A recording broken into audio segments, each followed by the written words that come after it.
Ladies and gentlemen, welcome back to the other side of the corner and welcome to your latest Chelsea news. Sorry I had to end that watch along because I'm not going to sit there and watch Arsenal go through. I know just when I ended the watch along, Real Madrid scored, but who cares? There's only 5 more minutes to go and it's only 1-1. There's no way Real Madrid's about to score 3 goals. I'm very, very disappointed with Real Madrid. They are not the heritage team that once upon a time we used to know. You know, they're not the Hala Madrid team. This team needs a lot of work. It needs a proper renovation. Anyway, ladies and gentlemen, we're here to talk about the latest Chelsea news. Let's see what's popping off over the last 24 hours. Some crazy news in regards to Andrey Santos. Well, I don't know whether it's crazy. I've been saying it for a little while. For people that have been watching my channel, they know what I've been saying about Andrey Santos. There's some news in regards to Enzo Maresca and, what he thinks about the style of football and this, that, the other. And there's some news in regards to Moses Caicedo. Saudi Pro League are looking for Moses Caicedo. So let's get on with it. Now, first up, what madness is happening with Andrey Santos?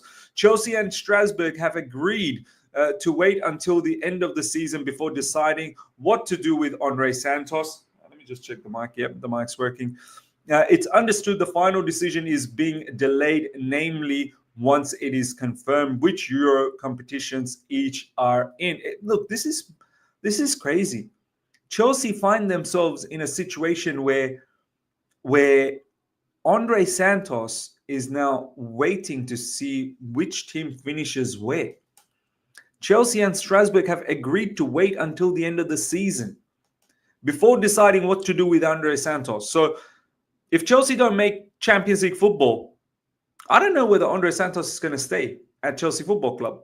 And the way it's looking right now, I don't feel too confident that Chelsea are going to make the Champions League positions. Newcastle absolutely smoked Crystal Palace this evening. They smoked them 5-0. And now Newcastle go clear on third. They leapfrog Nottingham Forest.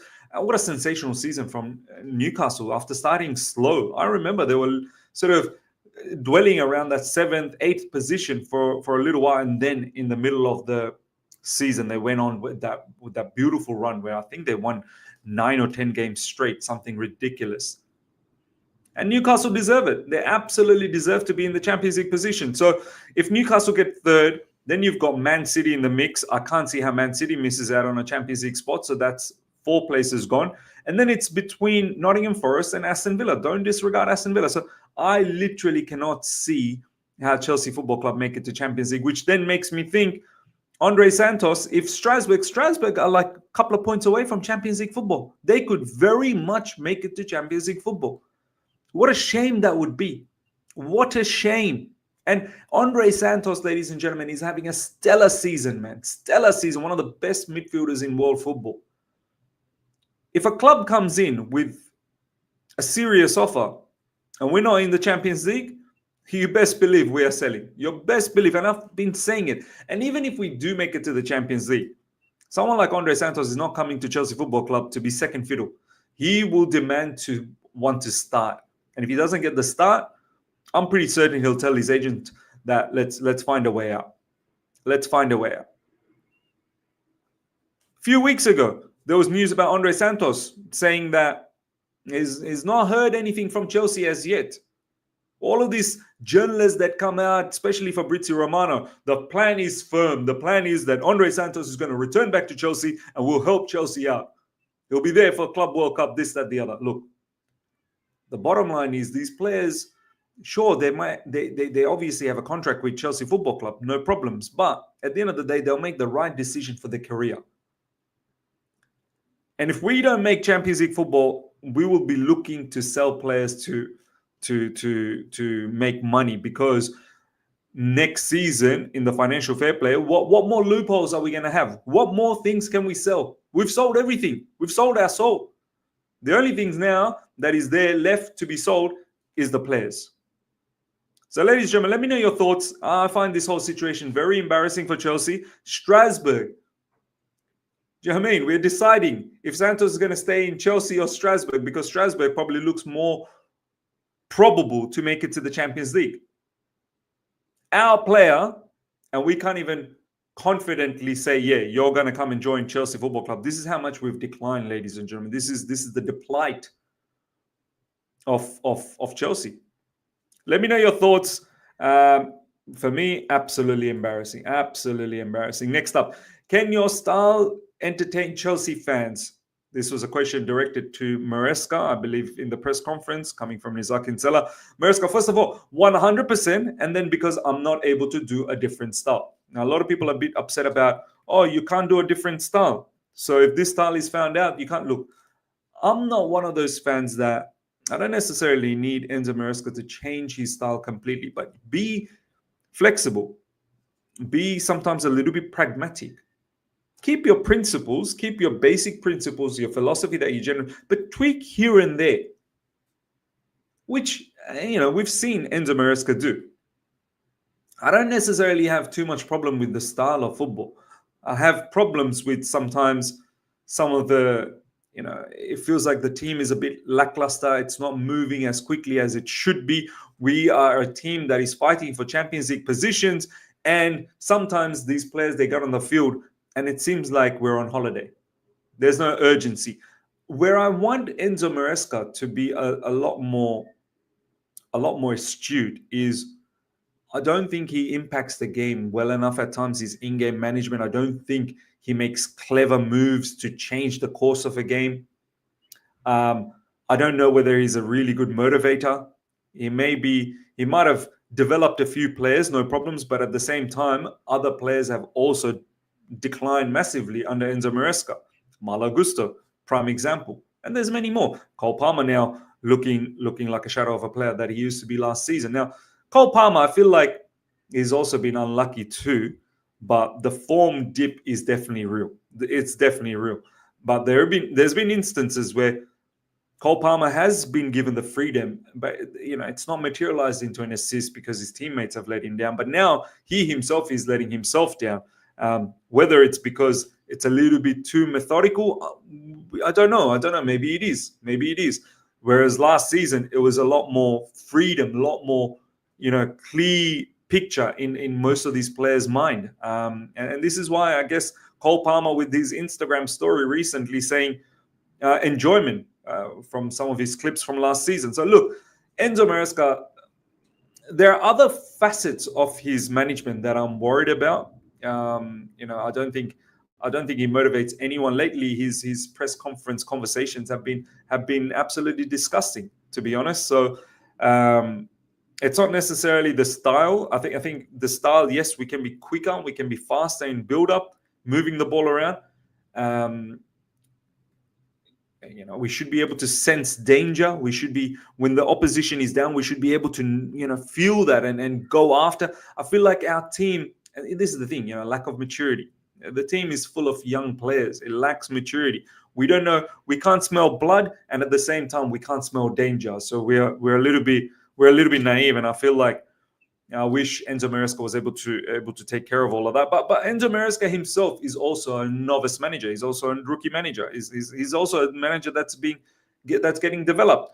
Maresca says we need to be better to engage the fans, but says he's not willing to change his tactics and he can't change them substantially either, even if he wanted to. Look, if we want a manager to change so drastically, then we don't want this manager. We want someone else. And I think a lot of you guys are over him as well. You want him gone. Me personally, I don't care. We can get rid of him, but I'm just worried that we're not going to get anyone that we want or that the club needs, an elite type of a manager. We're just going to get another trialist. We're just going to get another manager that we are going to develop. This is what the path is at Chelsea Football Club right now under this ownership. So look, I understand what Maresca is saying. He can't substantially change the way he wants to play, because if that's the case, then sack him. Maresca doubles down on his style of play. The style is the right one. Before Ipswich, we were the third best defense and third of the fourth best attack. See, this, I get a bit annoyed. Looking at stats and this, we all watch. Defensively, we've been shaky. Now, I know the stats are going to say, yeah, but we've been better than last season. We've conceded less. I get that, but don't tell me, for people that watch the game, don't tell me that we've not been shaky. All of our defenders have been shaky. We've not been good. At times we've been, we've been getting away. The opposition should have done better, but I'm not going to fall for the fact that, statistically we look better in defense. No, I'm watching the game and I'm telling you, there's a lot of work that needs to be done in defense. A lot of work. And attack as well, fourth best attack. Sure, we are. We create chances, but we're not clinical. So I can't have a go at the manager about that. I can definitely have a go at the players. But then why am I going to bang my head against the wall and go after the players repeatedly, knowing some of these players probably shouldn't be Chelsea players? We should be going for elite level footballers that are capable of putting chances away at a better conversion rate. So this is why I always go back to the point. Owners and directors, man, or the buck stops with them. The buck stops with them. All of this nonsense in regards to having the best defense, best attack, this, that, the other. Ultimately, the way we talk sometimes statistically, it almost seems like we are competing for the Premier League title, when in reality we are sixth now, and we could potentially finish seventh, if I'm being absolutely right. Now, next up, ladies and gentlemen, Al Nassr are targeting Moses Caicedo, but it is expected to cost upwards of 100 million. I don't know what's going on here. All of a sudden, some news about Moses Caicedo and Saudi Pro League. Chelsea have no plans to sell Moses Caicedo despite Saudi interest. Chelsea value Caicedo significantly higher than 115 million. This comes from Ben Jacobs. Look, put it this way. I don't think this story is true. There could be interest, but I don't see a move happening. However, the caveat here is, if Saudis come in and splash hell of a lot of money on Caicedo. By the way, Arsenal just scored another one. Man, they are so poor, Real Madrid. There we go. I'm so glad I stopped doing that watch along. I'm so glad. I would have hated sitting there watching Arsenal win. Oh my God. 2-1. Arsenal going to pick up a victory at the Bernabeu. That's disgusting, man. But yeah, coming back to the point of Moses Caicedo, I would be shocked if Saudis offer him something ridiculous. Like if they offer him triple, quadruple his money, that's life-changing money, man. And Caicedo, knowing where he's come from, South America, and not from the most privileged, settings, background, that type of money will set his, family up for generations. So if that's what Saudis do with Caicedo, then I won't be surprised if it happens. But for the time being, I don't think it's going to happen. But you never know. You never say never, man. If ridiculous money are thrown at Caicedo, it could change. And also on Chelsea. If Chelsea end up getting an offer for about 130, 40, 50 million for Caicedo, and on top of that, the money Caicedo potentially could earn, all of these things could change. But I'd like to believe it's not going to. He's been our best player. For me, Cucurella and Caicedo has been the best, Chelsea player of the season. It could be either one of them. I'd probably go with Caicedo. He's barely dropped any stinkers this season. So incredible. Yeah, Arsenal just won, ladies and gentlemen. Last but not least, Maresca. If fans complain because after 4 minutes our keeper gives the ball away, if I'm the one of the fans, I would also complain. Well, if that's the case, Enzo Maresca, and you're saying this, right? I'll be shocked if Robert Sanchez starts. I'll be not just shocked, I'll be embarrassed. I'll be embarrassed as a fan that my manager has no backbone. You're saying all of this. You've said that you don't want your players, and 100% not your goalkeeper, to go against the way you want to play, not be influenced by the fans, and he has been influenced. And now you're saying it in the press conference that if I was the fan and my goalkeeper's making this mistake, I'd be angry as well. If that's the case, then you need to drop him and not play him at all for the rest of the season. Ladies and gentlemen, let me know your thoughts. Smash up the like button if you're here for the first time. Subscribe. Hit the bell notification to stay in touch with all my content, and comment on everything we spoke about. Every little bit of detail that we spoke about, especially about Andrey Santos. Until then, everyone, take care. See ya.